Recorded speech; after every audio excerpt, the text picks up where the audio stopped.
kita belajar mengenai audit ya. Jadi audit itu sangat dibutuhkan oleh semua jenis perusahaan, baik itu jasa, dagang, dan manufaktur. Bahkan perusahaan terbuka tidak bisa menjual sahamnya apabila belum dilakukan audit. Bahkan hasil auditan itu muncul opini, itu unqualified opinion, baru dia bisa menjual sahamnya. Oke, dalam kesempatan ini kita akan menyampaikan bersama mahasiswa saya tercinta, menyampaikan salah satu materi dari tahapan-tahapan audit, konsep materialitas resiko, fraud, pengendalian getaran, kemudian juga mengenai pengujian substantif dan pengujian pengendalian. Oke, kita akan belajar mengenai audit. Insya Allah akan menjadi auditor yang independen sebagai penyelamat bangsa dan negara. Terima kasih, sampai ketemu di materi selanjutnya. Assalamualaikum warahmatullahi wabarakatuh. Assalamualaikum warahmatullahi wabarakatuh.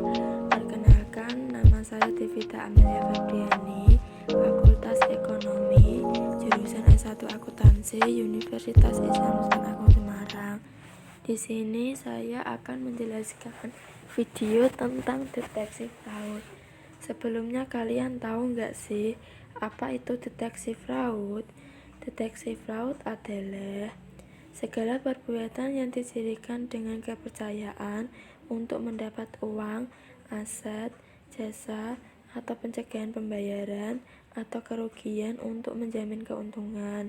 Menurut Kamus Hukum, mengartikan penipuan kecurangan merupakan penipuan yang dibuat untuk mendapatkan keuntungan pribadi atau merugikan orang lain. Kemudian adalah unsur-unsur fraud. Yang pertama adalah perbuatan tidak jujur. Yang kedua, niat atau kesengajaan. Yang ketiga adalah keuntungan yang merugikan. Di dalam fraud juga memiliki bentuk-bentuk. Yang pertama adalah intendency error, yang artinya kekeliruan yang disengaja. Yang kedua adalah collection, yang artinya kecurangan yang dilakukan lebih dari satu orang dengan kerjasama untuk tujuan menguntungkan orang tersebut dan merugikan pihak lain. Kemudian yang ketiga adalah intendency misrepresentation, yang artinya memberikan saran yang salah meskipun hal tersebut salah.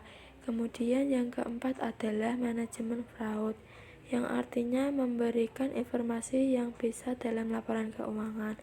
Di dalam fraud juga memiliki jenis-jenis. Yang pertama adalah korupsi, yaitu jenis penipuan yang paling sulit dideteksi karena kerjasama dengan pihak lain. Contohnya adalah suap dan korupsi, di mana hal ini merupakan jenis yang paling banyak terjadi di negara-negara yang berkembang dan penegak hukumnya masih lemah. Jenis penipuan ini seringkali tidak dapat dideteksi karena pihak yang bekerja sama menikmati keuntungan.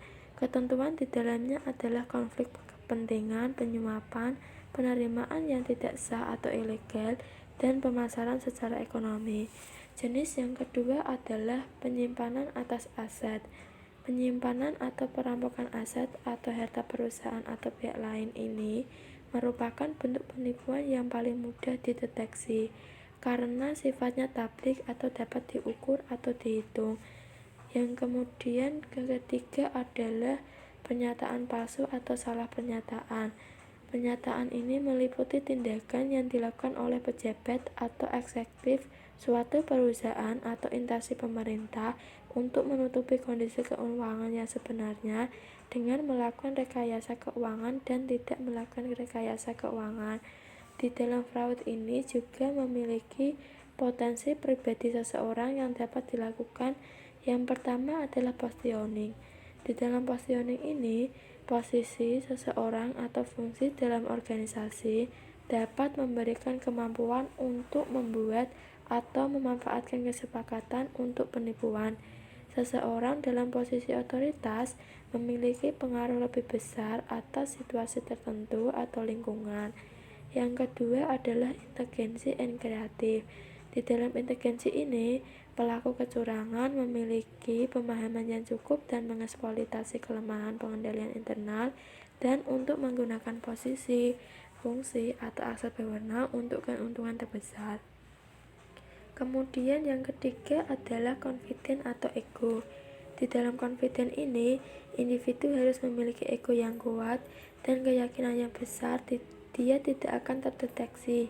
Tipe kepribadian umum termasuk seseorang yang didorong untuk berhasil di semua biaya, egois, percaya diri, dan sering mencintai diri sendiri.